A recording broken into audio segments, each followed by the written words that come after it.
Corinne, toi, c'est quoi tes petits plaisirs de la vie? Écoute, un petit plaisir que j'ai, c'est quand mon fils parle et rote en plein milieu d'un mot sans vraiment le savoir. Parce que, tu sais, là, il y a 2 ans, fait que moi, je ris fort à chaque fois. Fait que je pense qu'il va continuer de faire ça.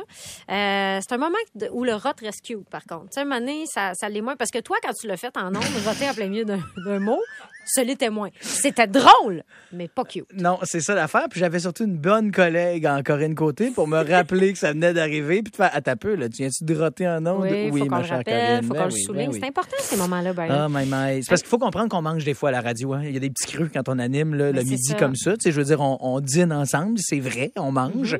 Donc, des fois, la digestion se laisse aller. Ben, c'est ça. Puis tu le sais pas, tu peux pas le prévoir. Fait que mon gars, lui, il parle, puis puis il continue sa phrase comme si de rien n'était. Mais un petit plaisir que j'ai, c'est manger quelque chose de tellement bon que quand tu fais un petit rapport plus tard, c'est le fun. Oui. Tu sais, mettons, genre de la crème glacée, c'est comme leur vivre en doux souvenir. T'es comme, je me souviens de ce cornet de 2 couleurs que j'ai mangé il y a 45 minutes. Mais c'est vrai que de la crème glacée, ça crée des rots doux. Ça, puis des Fruit Loops. Ah oui, hein? Oui, les Fruit Loops. Faudra en parler à Billy Tellier qui en a mangé pour déjeuner ce matin. Ah, bon, ben tu vois. Ouais, voilà. Mon Dieu, t'as faim 1 heure après, mais au moins tu peux les roter puis les savourer longtemps. Mon gros petit plaisir, écouter MasterChef Australie. Je suis en rattrapage en ce moment parce que c'est quand même une quotidienne de 1 heure à 2h30 par émission. Tu sais, c'est impliquant quand même. Puis un moment donné, il faut que je me lave les cheveux, que je fasse à souper. Puis cette saison-ci, c'est des machines. C'est un all-star. Fait qu'ils en profitent. Ils font des recettes pas d'allure.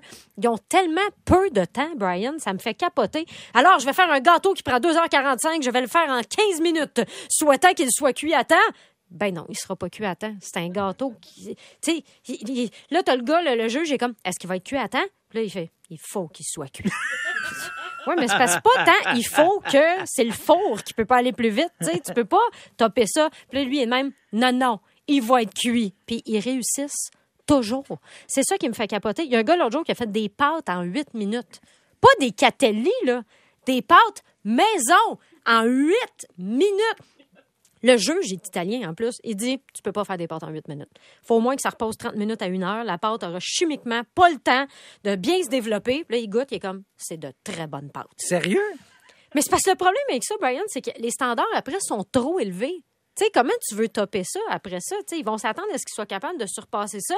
C'est qu'à un moment donné, ils vont juste faire apparaître de la bouffe.